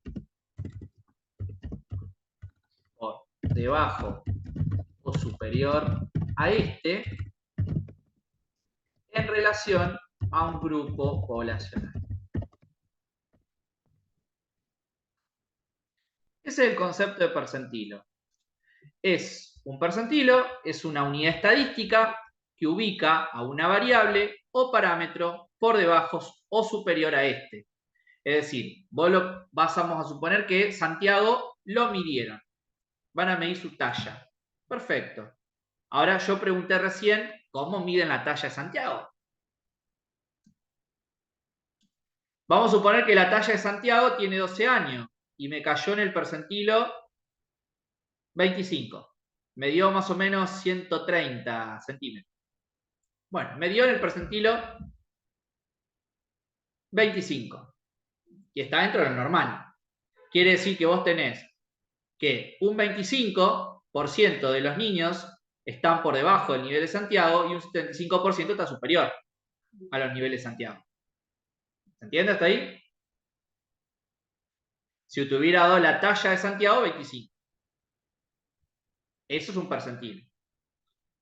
Ahora, ¿qué sería? ¿Cómo van a medir a Santiago? Fíjense que le estoy haciendo preguntas que arranca el examen. Esto ya es el examen oral, no más del parcial. Hay chicos que me pueden dar la razón esto, que les van a preguntar, cuando rinden con esta UP, ¿usted es el médico de Santiago o la médica de Santiago? ¿Qué haría?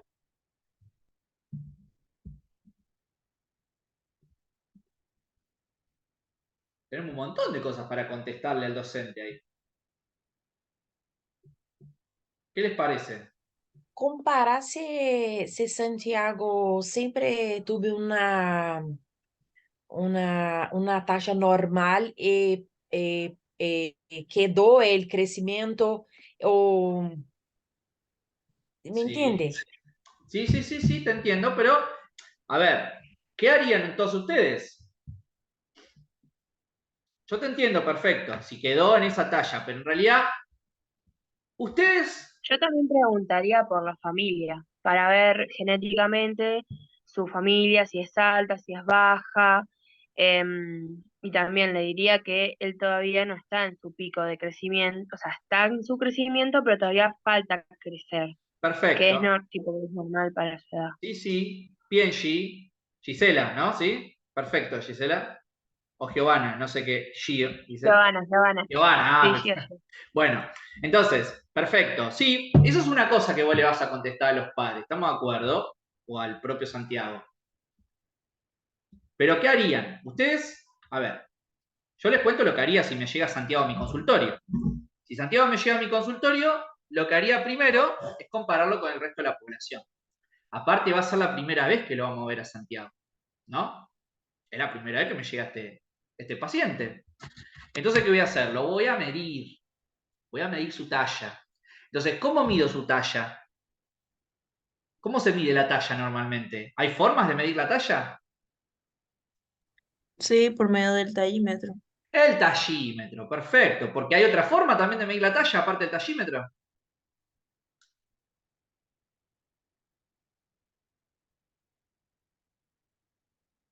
A ver. ¿Solamente tallímetro existe? Nesta edad solamente, ¿no? ¿Cómo? Porque nessa edad es só Sí. tachímetro, Bueno, pero cuando sí.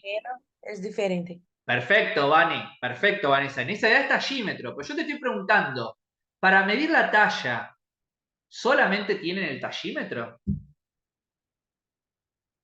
No, ¿Qué otro instrumento hay para medir talla? estadiómetro. Muy bien, el estadiómetro. Entonces, salgámonos de... A ver, fíjense lo que yo le estoy preguntando. Y estos son errores que cometen porque se quedan estancados solamente en la UP esta. ¿Y ustedes dónde evaluaron el crecimiento también? En el recién nacido. Entonces, ustedes pueden estar hablando en el examen final, salgamos del parcial, pueden estar hablando en el examen final de Santiago y tienen que contarme que hay otras alternativas para realizar la medición de un paciente, pero que no la vamos a usar en Santiago porque justamente supera la edad y el pediómetro lo vamos a usar hasta los 2 años. ¿Sí? 18 meses, 2, depende, ¿sí? También el peso. ¿Estamos?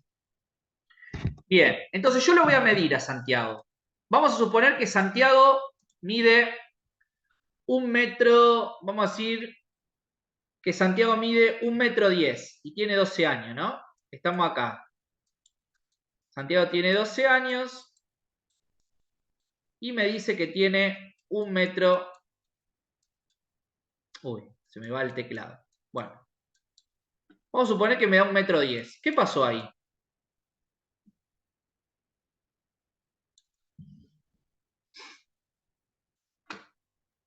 Está abajo de lo esperado para la Está por población debajo que del... está estudiando, comparando. Bien. Me dio un percentilo bajo para la población que estamos estudiando. Pero eso ya significa que tiene algo. ¿Ya puedo decir con ese dato que él tiene algo? No, porque no No. llegó a su fase de crecimiento de estirón. Perfecto. El estirón dijimos que a los 14. Bueno, ese es un factor. Muy bien, Dani. Eso es un factor. ¿Qué más? Porque tenés que al mínimo tener 3 medidas para determinar si él está creciendo o si ya está estancado en su estatura. Muy bien. ¿Quién dijo eso? No me saltó a quién habló. Gio. Muy bien, Gio. Perfecto. Ustedes con una sola medición, primero, no van a hacer un diagnóstico. Para hacer un diagnóstico, como mínimo, necesito 3 evaluaciones consecutivas en el tiempo. Entonces ahí sí voy a valorar la curva de crecimiento, como dice Gio. ¿Está? Entonces, este es un dato aislado, el primer control, que me da por debajo el percentilo 3. Me tiene que llamar la atención. Pero tampoco lo voy a asustar a los padres y tampoco lo voy a asustar a Santiago. Porque además, si me da debajo del percentilo 3, ¿qué van a hacer? Automáticamente ahí. ¿Cuál es el paso si me dio por debajo del percentilo 3? Pedir análisis complementarios. Sí, pero eso después. En ese momento. La puntaje Z. Bien. Coso, a ver. ¿Quién habló? Gabriel. Daniel. Perfecto. El puntaje Z. Gabriel. ¿Eh? Gabriel. Gabriel. Hoy bueno, che, estoy de la mañana dando clase. Gaby, ahí te... Sí, no ¿Cuándo pasa vas nada. a venir? ¿Estás ahí? Bueno, Gabriel, muy bien, Gaby. Es lo que yo siempre les digo. Yo los cansé con esto. Acuérdense que si ese día Santiago llegó a la consulta y les dio un percentilo debajo del 3, vamos a pasar al puntaje Z. ¿Sí? Acuérdense que el puntaje Z nos va a ubicar el puntaje Z en los siguientes parámetros. Voy a tener el 0, que el 0 equivale a la P50, a lo ideal. Y después voy a tener un máximo de más 2, más 3, más 1, menos 1, menos 2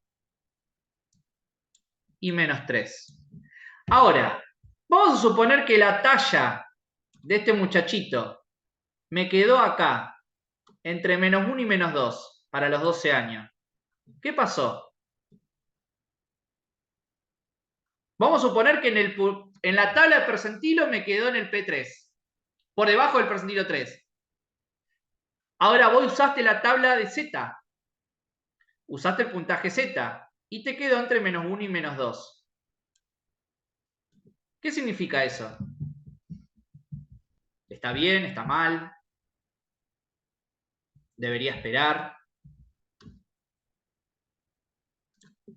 Recuerden que la normalidad en el puntaje Z es +2 desvío estándar y -2 desvío estándar. Si yo utilizo el score Z y digo que en el gráfico de Z me quedó entre -1 y -2, la estatura que tiene este jovencito está normal. ¿Sí? Porque el desvío estándar normal es entre -2 y +2. ¿Sí? Entonces, ¿qué le vamos a decir? Lo vamos a seguir citando para controles mensuales y vamos a ir evaluando. Entonces, como dijo Gio, vamos a suponer que después vino y me dio en el percentilo 10. Y después vino a los 14 y llegó al estirón puberal y me dio acá. ¿Qué pasa esto en los chicos? Es normal ver esto. Y me dio en el percentilo 75. ¿Ahora qué hago? Uno los puntos. ¿Qué pasó en Santiago ahí? ¿Su crecimiento fue acorde o no con la edad?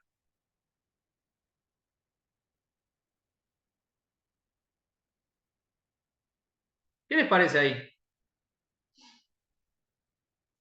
Y se desenvolvió normal. Es decir, siempre fue normal. Ojo con eso. En un parcial no. Pero en el final no vayan a decir normal. Acá el chico es normal igual. No es patológico tampoco. Vayan a meter la pata. Es decir, todavía no está. Es decir, es normal, pero no vayan a decir que recién es normal ahora. A eso voy. Porque cuando ustedes lo midieron en el primer control, si bien te había dado en el percentilo bajo de 3, pero si vos lo llevaste al Z y en el Z te quedó entre -2 y +2, es normal. Y después vos lo controlaste al mes, o vamos a suponer, lo controlaste al año, lo controlaste a los 14 y creció perfecto. Su velocidad de crecimiento fue respetada. ¿Se entiende? Entonces, los percentilos normales son entre 3 y 97. Ahora, si algún valor me da por fuera de los percentilos, tengo que pasar al puntaje Z. ¿Bien? Ahora, si el puntaje Z se ve alterado, voy a pasar a ¿qué cosa? Al blanco genético. ¿Sí? Voy a pasar al blanco genético. Y en el blanco genético, ahí les voy a mostrar la hoja del blanco genético.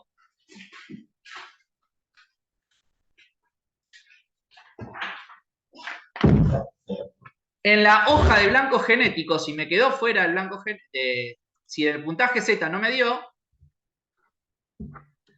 fíjense acá, yo voy a compartir con ustedes.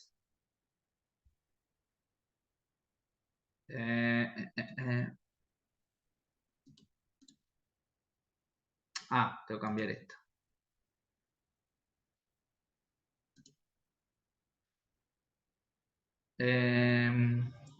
Perdón. Ahí está. Yo tengo acá, por ejemplo, un gráfico, no sé si alcanzan a ver un poquito. Tengo un gráfico que se llama blanco genético, donde tengo en un lado la estatura de los padres y en el otro la estatura de la madre. Entonces, nosotros le vamos a preguntar, que ahí entonces dijo Gio hoy, comentó, vamos a preguntarle la estatura de los padres. Bien, entonces, si el puntaje Z me da mal, lo último que me queda es analizar el blanco genético. Voy a pedirle la altura a papá y la altura a mamá y voy a trazar una línea. ¿Sí? Voy a trazar una línea. Ahora, todo lo que me quedó dentro de ese triángulo, entre la estatura de papá y de mamá, acá adentro, tengo que encontrar la estatura de Santiago. Ahora, si yo encuentro la estatura de Santiago acá adentro, quiere decir que es normal también. ¿Por qué? Porque si bien en relación al resto de la población, Santiago es bajo, pero él tiene un parámetro genético que lo va a hacer crecer no tanto en relación al resto. Pero eso no significa que Santiago no sea normal, que Santiago tenga una enfermedad de talla o que tenga algún trastorno en la talla. ¿Se entiende, chicos? Entonces ustedes tienen que pasar percentilación, puntaje Z y recién a lo último analizan el factor genético. Hay toda una tablita, de acuerdo a la edad, que este gráfico después se los voy a compartir al PDF para que lo tengan. Esto se los di a mis alumnos cuando hacíamos los prácticos para ir analizando esto, ¿sí? Las actividades prácticas para entender cómo va variando el control de un adolescente o de un niño, ¿sí? Que no puedo yo en el primer control decir que está mal. Profe, consulta. Sí. ¿Estas 3 medidas hay que hacerlas o solamente se puede hacer una de ellas? O si falla una, se pasa a la otra. ¿Cómo es eso? Claro, normalmente el protocolo es arrancar con percentilo o arrancar con puntaje Z. Pero si vos tenés puntaje Z, vos empezás con la escala de Z y te va a dar igual normal. ¿Sí? Ahora, vos podés optar por la percentilación o por el puntaje Z. Si vos arrancás por puntaje Z, también está bien. Porque te va a dar en lo normal. ¿Sí? Nada más que el puntaje Z, ¿qué es lo que hace? El puntaje Z te toma un parámetro más amplio en relación a los grupos poblacionales que puedan quedar excluidos. ¿Sí? Porque vos suponete que el percentilo se toma sobre una base de 100 niños o 100 adolescentes. ¿Está? En cambio, el puntaje Z te toma las variaciones más amplias en un grupo poblacional. Porque el punto 0 corresponde a la mitad del porcentaje, corresponde siempre al puntaje 50, al P50. Entonces vos tenés un amplio margen de diferencia, donde por ahí los niños que no entraban en la percentilación los podés encontrar ahí. ¿Sí? Entonces, muchos pediatras usan el puntaje Z y no el percentilo. ¿Sí? Pero el protocolo, como ustedes están aprendiendo, es percentilación, puntaje Z y, por último, el blanco genético. Todo esto ustedes lo van a aprender bien en pediatría de 4º año, cuando vean la normalidad de la evaluación pediátrica. Entonces, ustedes van a ver que en el consultorio, más rápido es el puntaje Z. Pero ustedes, ¿cómo van a entender puntaje Z? Si no entienden percentilo, no van a entender puntaje Z. ¿Se va ahí? ¿Puedo responder la pregunta? Sí, sí. Perfecto. Pero ustedes pueden usar tanto percentilo como puntaje Z. Obvio, yo prefiero usar puntaje Z porque te va a dar un panorama más abierto. ¿Sí? Bien.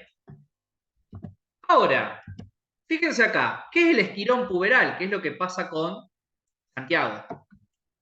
Cuando hablamos del estirón puberal, estamos hablando también del catch-up fisiológico. Y catch-up significa periodo de rápido crecimiento lineal, que sigue a un periodo de inhibición del mismo. Entonces, fíjense, ¿cuándo es la velocidad máxima de crecimiento? En la mujer a los 12 años. Después baja la velocidad de crecimiento. No es que la mujer se empieza a achicar. Ojo, disminuye la velocidad de crecimiento. Pero vos ya la estatura que lograste a los 12 años, hasta los 16, 17, podés crecer muy poquito de diferencia. Ahora, el hombre, ¿cuándo hace el pico? A los 14. Pero de los 14 a los 19, ya a los 14 la talla que tenés puedes variar unos centímetros, un poquito más porque va disminuyendo la velocidad hasta los 19. Pero ya más o menos a los 14 años la estatura que tenés va a ser más o menos la estatura final, aproximada a la que vas a tener. ¿Se entiende, chicos? Entonces, Santiago, me falta por lo menos llegar a los 14 años para decir si es bajo o no. Ahora, fíjense, ¿quién regula todo esto? Quien va a regular todo esto es la hormona de crecimiento, las hormonas sexuales y, por otro lado, las hormonas tiroideas. Como ustedes pueden ver, acá tenemos una radiografía, ¿sí?, donde estamos viendo justamente la articulación de miembro inferior. Donde podemos ver justamente el extremo superior de la epífisis de un hueso largo, ¿ven? Donde podemos ver que esta es la epífisis y entre la epífisis y la metáfisis hay una fisis que es el cartílago de crecimiento. ¿Bien? Luego viene la diáfisis, que es el cuerpo del hueso, y lo mismo acá pasa. Metáfisis, fisis y epífisis.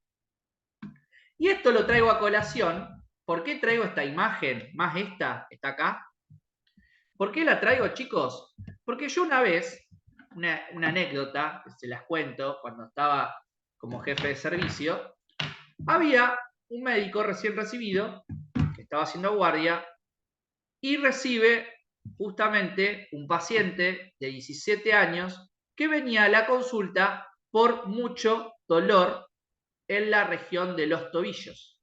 ¿Sí? Decía que le dolía permanentemente las rodillas y los tobillos. ¿Bien? Y no aguantó más, llegó un día que no aguantó más y cayó a la guardia. Entonces, el médico, ¿qué hizo? Bueno, le va a pedir una radiografía para ver si le preguntó, se golpeó, no se golpeó, etc. Bueno, resulta que el médico ve esto y ¿qué dice? El médico que lo estaba atendiendo dijo, se fracturó. Y me llama para preguntarme el protocolo de ese lugar. ¿Quién lo iba a atender? Si por la edad un pediatra o un traumatólogo infantil o un traumatólogo adulto. Le digo, ¿estás seguro? Mandame la foto. Bueno, me mandan esta foto. Cuando veo esta foto le digo, ¿vos estás seguro de lo que estás viendo? Le digo, esto es un cartílago de crecimiento. Le digo, ¿le tomaste en perfil también la foto? No, me olvidé de tomar. Bueno, tomá en perfil. Si le tomás en perfil te vas a dar cuenta que justamente era el cartílago de crecimiento, que no una fractura. Porque si vos tenés un grosor de ese tamaño, como fractura lo tendrías que ver en perfil, porque se va a desplazar el hueso. Bueno, esos errores cometen ciertos médicos recibidos también de nuestra facultad. Entonces, fíjense ustedes, ya de primer año, aprendan a reconocer en una imagen radiológica un cartílago de crecimiento. El cartílago de crecimiento es un sitio que no tiene óseo, hueso.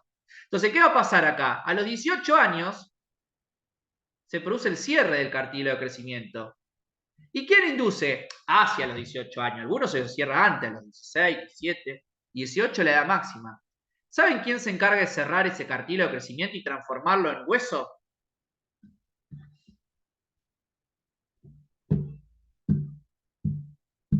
La hormona de crecimiento. El cierre. ¿Cómo? La hormona de crecimiento. No, esa pregunta también la puse en el ejercicio ayer en el WhatsApp. ¿El osteoblasto? El osteoblasto es la célula que va a producir el hueso. El osteoblasto acá vamos a tener osteoblastos. Y los osteoblastos van a generar hueso. ¿Y GF1? No. ¿No? La tiroides. Las hormonas esteroideas, ¿no? Muy bien. Las hormonas esteroideas. La hormona estrógeno es la hormona que tiene un alto poder. ¿Para qué? Las hormonas esteroideas estimulan a los osteoblastos. Fíjense que acá ya estoy yendo a la UP13. ¿Quién realiza la remodelación o el agregado de calcio a los huesos? El osteoblasto. ¿Bien? Ahí está el osteoblasto, lo dibujé. Bueno, ¿quién estimula los osteoblastos?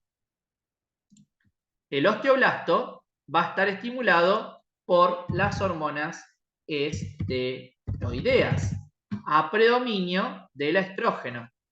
Entonces, ustedes van a ver que las hormonas esteroideas estimulan a los osteoblastos a que generen el lugar donde había cartílago, lo transformen en hueso. ¿Qué va a hacer? Remodelación o osificación.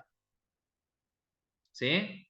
Entonces, esa es la función que tiene el estrógeno. Por eso nosotros también los hombres tenemos niveles de estrógenos que nos ayudan a cerrar el cartílago de crecimiento. El estrógeno es la mejor hormona.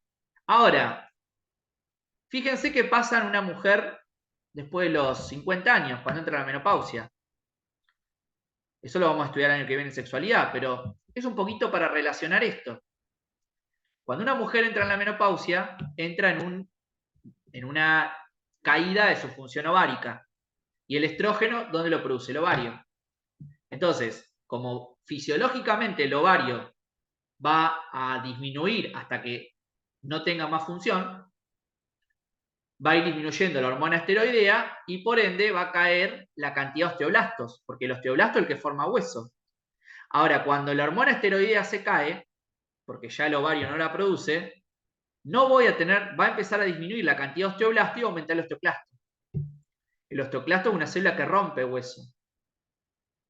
Entonces, las mujeres, ¿sí?, en edad de menopausia, tienen más riesgo de fracturas o de osteoporosis, porque tienen menor actividad osteoblástica y mayor actividad osteoclástica, porque no tiene estrógeno. Entonces, cuando una mujer tiene mucho riesgo de fractura, uno de los tratamientos que se hace es el reemplazo hormonal. Entonces, fíjense lo importante correlacionar esto. El crecimiento largo del hueso, el aumento de la velocidad de crecimiento, la va a dar la hormona de crecimiento. Más el factor insulina que la va a ayudar. Perfecto. Ahora, el cierre del cartílago de crecimiento y su transformación a hueso lo da las hormonas esteroideas. Pregunta del examen, pregunta del CHOI, pregunta al final.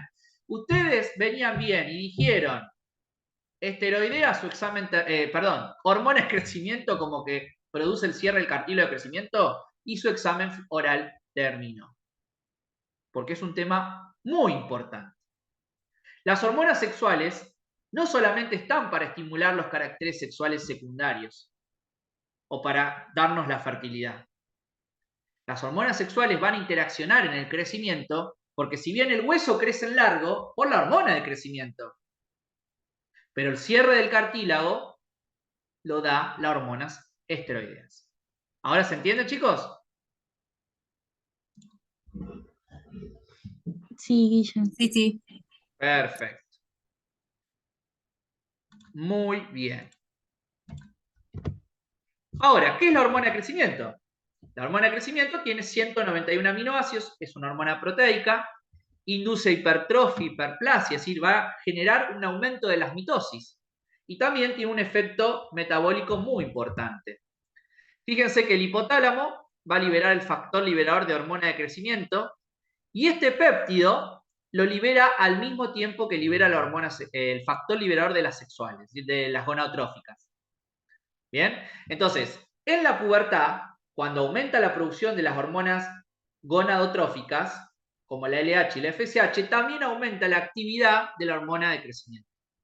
Entonces, el factor liberador de hormona de crecimiento actúa sobre las células somatotropas de la hipófisis, produciendo hormona de crecimiento. La hormona de crecimiento, recuerden que es una hormona proteica, pero un 50% de la hormona proteica viaja libre y un 50% viaja unido a proteína. Esta es la excepción a la regla. El resto de las proteicas van todas solitas. Ahora, ¿por qué la hormona de crecimiento un 50 va libre y otro 50 va con una proteína? Bueno, el 50% la está ayudando a llegar más rápido. ¿Sí? Entonces, una porción o una cantidad de hormona de crecimiento viaja con la proteína globulina. Ahora, ¿ven? Cuando llega al órgano blanco, ¿qué hace? Se va a unir un receptor de membrana. Y en el hígado va a producir, fíjense, el factor insulina, que es el sitio donde más produce esta sustancia que la va a ayudar. También el músculo puede producir IGF o el hueso. Lo que va a hacer es potenciar el efecto de la hormona de crecimiento, donde va a aumentar a nivel del hueso el crecimiento largo del mismo, donde va a generar hipertrofia muscular, ¿sí? Y el resto de las acciones sobre el resto de los órganos metabólicos. Ahora, cuando el péptido insulina está en sangre, se va a unir también un 50% a una glucoproteína. Y ese péptido, cuando es detectado por el hipotálamo, va a generar una retroalimentación negativa. Es decir, se detecta que hay suficiente hormona de crecimiento y se produce una inhibición. Ahora, ¿en qué momento se libera más cantidad de hormona de crecimiento? Se va a liberar más cantidad de hormona de crecimiento durante el sueño, entre la medianoche y las 4 de la mañana, es decir, durante el sueño fase 3 y 4, que es el sueño profundo. También durante el día hay secreción de hormona de crecimiento, pero en menor cantidad. ¿Sí? Por ejemplo, la ingesta, en el ejercicio. Por eso es importante estimular la actividad física en los adolescentes. Bueno, acá tenemos un poquito lo que hace, ¿ven? Este cuadrito después se lo paso. Tiene un montón de acciones de la hormona de crecimiento, pero acá, frente al caso Santiago, es que crezca. Ahora, también, ¿quién va a contribuir a todo esto? La tiroides, chicos. ¿Por qué? Porque las hormonas tiroideas son T3 y T4, triotironina y tirosina. Y son hormonas metabólicamente activas. Entonces, ustedes imagínense que cuando hay hormona de crecimiento alta, está induciendo el crecimiento, está induciendo el desarrollo de órganos, de músculo. ¿Qué hay más? Síntesis de proteína. Si hay más mitosis, va a haber más síntesis de proteína, va a haber más actividad metabólica. Entonces, la hormona tiroidea, ¿qué funciones cumple? La hormona tiroidea, dentro de las funciones, va a aumentar el metabolismo, aumenta la mielinización en los primeros años de vida y también aumenta la temperatura corporal. ¿Por qué aumenta la temperatura corporal? Porque hay más metabolismo, hay más actividad metabólica y también regula la función cardíaca y respiratoria. ¿Sí? Entonces, estas son preguntas puntuales que les van a aparecer en el choice con respecto a los efectos que tiene la hormona tiroides, ya sea T3 o T4. ¿Sí?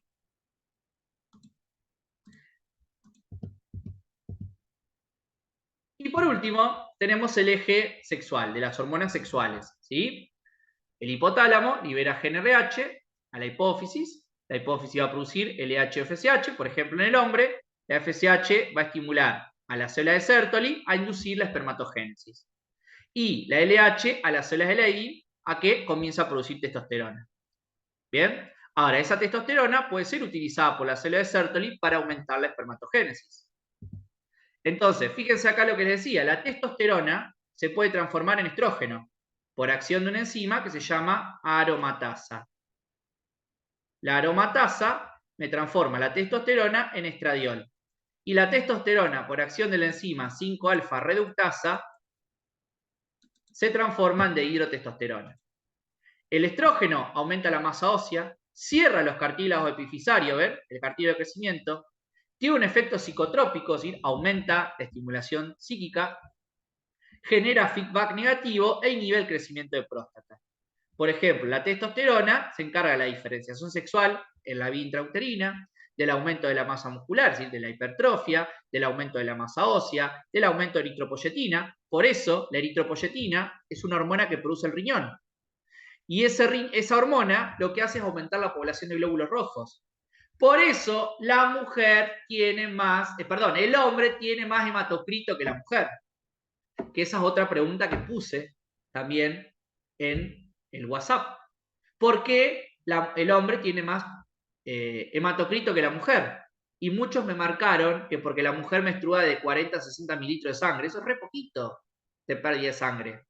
Entonces, ¿por qué el hombre tiene más glóbulos rojos? ¿Por qué el hombre tiene más hematocrito? Porque tiene testosterona, tiene más masa muscular y va a necesitar más eritropoyetina para que tenga más glóbulos rojos que lleguen al músculo y por ende también a ese músculo que se va a hipertrofiar.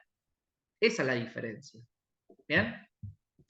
Y la dehidrotestosterona se encarga del resto de las funciones de crecimiento. Por ejemplo, la próstata, el folículo piloso, etc. Ahora, todo el efecto de la libido lo da la testosterona. Profe, consulta. Sí.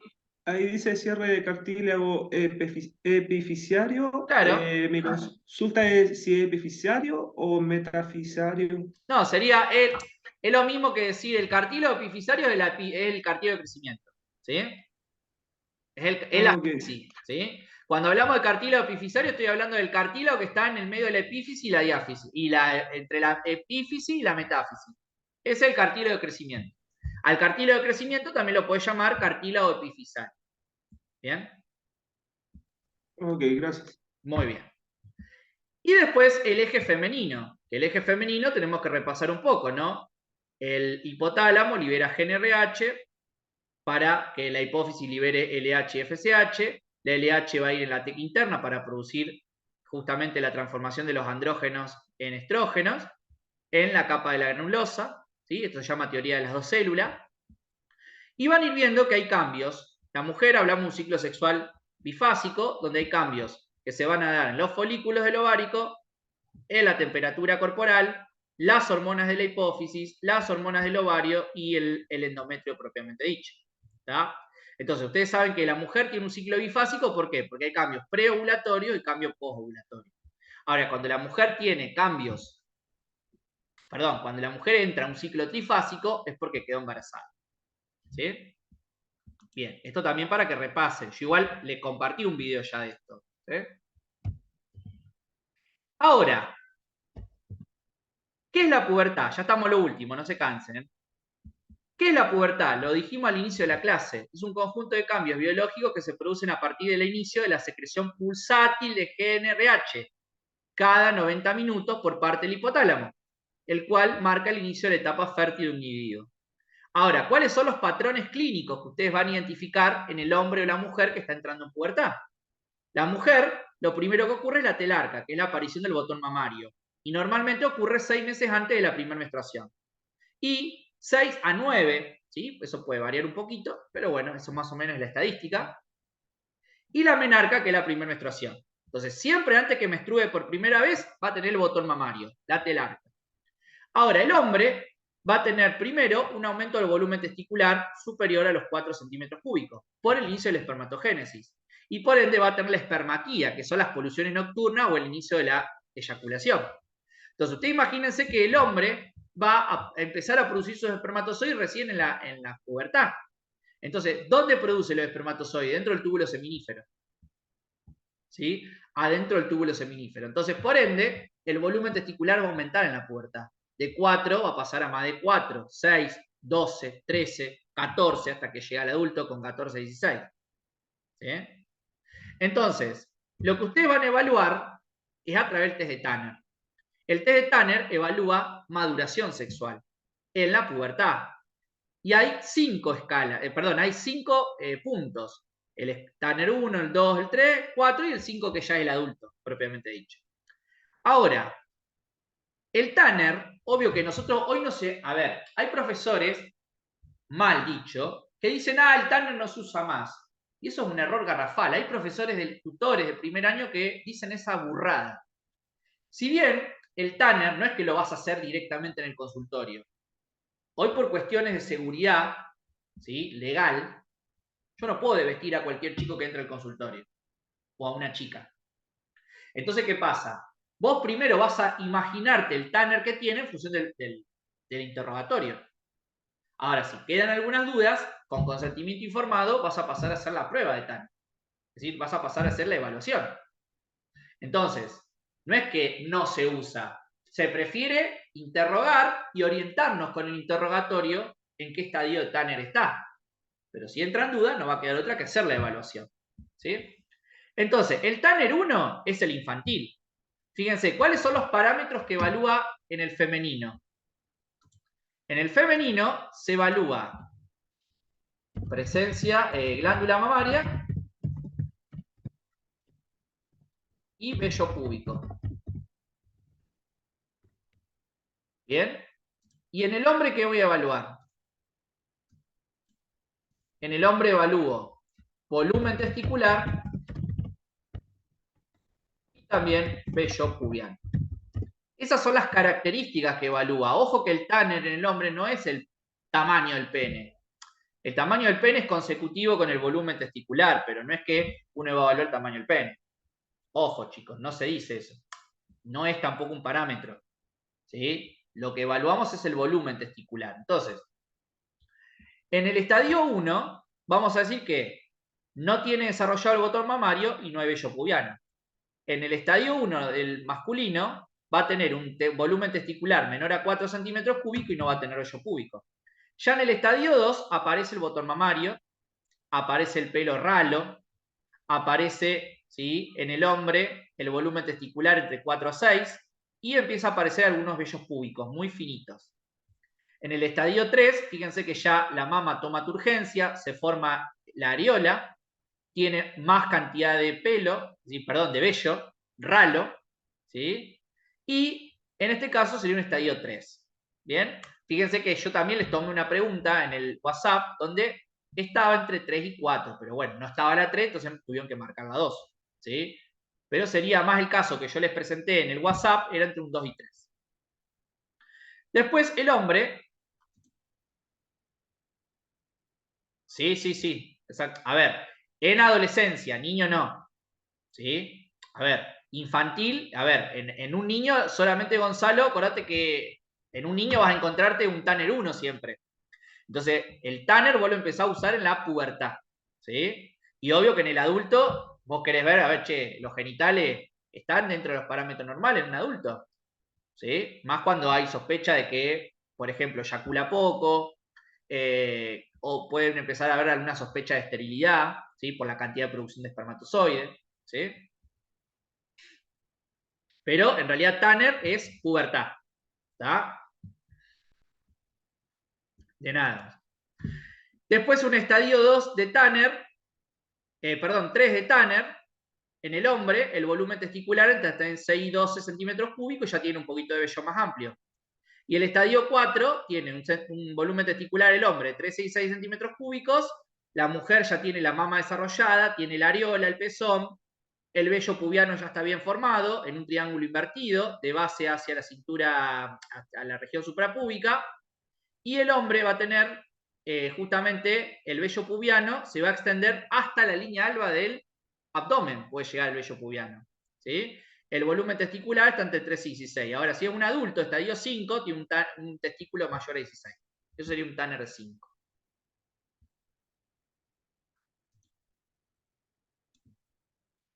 Bien. ¿Qué son los caracteres sexuales? Bueno, todo esto va a inducir las hormonas sexuales, ¿no? Los estrógenos y la testosterona. Y para terminar, pubertad no es lo mismo que adolescencia.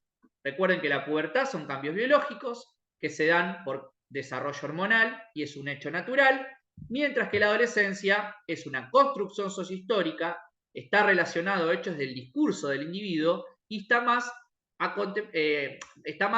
abocado a los acontecimientos subjetivos del individuo.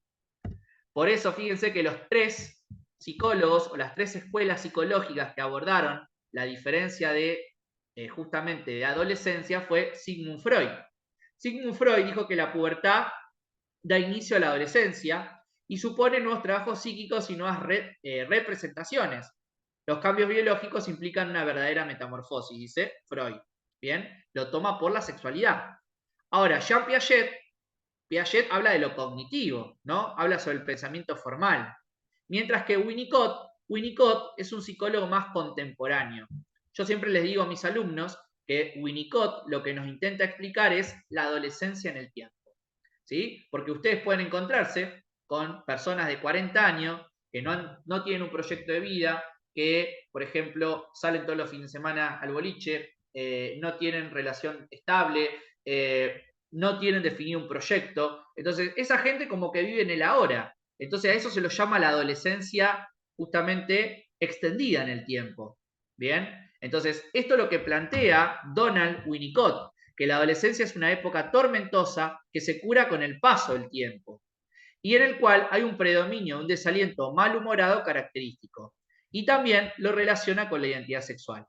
¿Bien? Entonces, tengan en cuenta que la adolescencia se puede expandir en el tiempo. Por eso, el famoso dicho, el pende viejo, ¿no? Como decimos en Argentina, el pende viejo que vemos una persona que lo veimos siempre en el boliche, cincuentón, y sigue haciendo la misma vida de cuando tenía 18.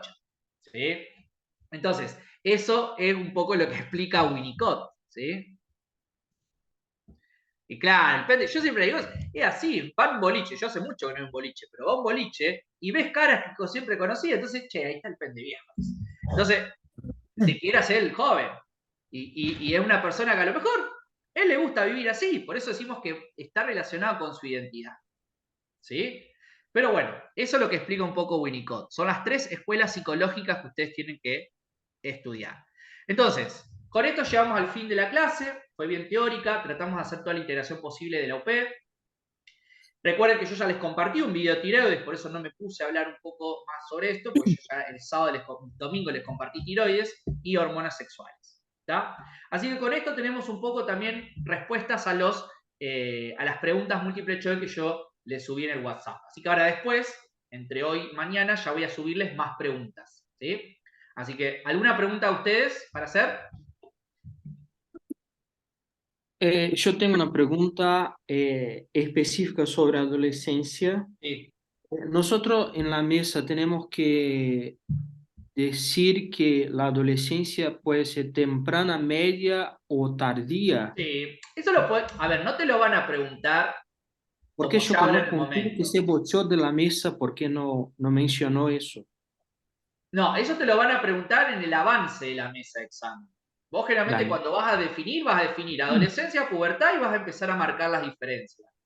Ahora, después vas a decir que sí, de acuerdo a lo que va estudiando las teorías psicológicas de Freud, de Piaget, Winnicott, vos podés llegar a una conclusión de que existe una adolescencia temprana, una adolescencia a tiempo y una adolescencia tardía.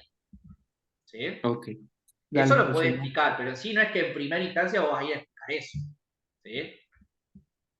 Eso lo vas a Gracias. desarrollar en la mesa. ¿Se entiende? ¿Alguna otra pregunta? Profe, No, hijo de... Bueno. yo Por tengo favor, una ataca al pregunta. otro. Ataca al otro. Ay, Dios. Hansel. Sí, sí. Con respecto al calcio, cuando está aumentado, ¿se reabsorbe en riñón para ser Muy excretado bien. por la orina? Cuando el calcio está aumentado en sangre, vos tenés que bajar el calcio en sangre. Cuando el calcio está aumentado, vos tenés que llevarlo nuevamente a su valor normal, a la normocalcemia. Entonces, ¿ahí qué va a pasar? Va a activarse la calcitonina. Y la calcitonina lo que hace es que el hueso empieza a producir más hueso, que el ¿Qué osteoblasto pasó? tome el calcio en exceso y vuelva a generar más hueso, y al riñón, cuando hay hipercalcemia, el riñón lo que hace es eliminarlo. No estimula la reabsorción, inhibe la reabsorción, la calcitonina. ¿Tá? Porque vos tenés que sacar calcio, está en exceso. O lo liberás por el riñón o tus No, huesos empiezan a me formar tengo que huesos. dar. La reabsorción de calcio, Gessen, se da solamente cuando hay hipocalcemia. La paratormona, ¿sí? Lo que hace es estimular el osteoclasto a que degrade hueso, aumenta el calcio de sangre, y al riñón estimula la reabsorción. Reabsorber quiere decir que devolvemos calcio a la sangre. ¿Sí? Eso lo hace la paratormona en una hipocalcemia. En una hipercalcemia no hay reabsorción, se inhibe. ¿Sí?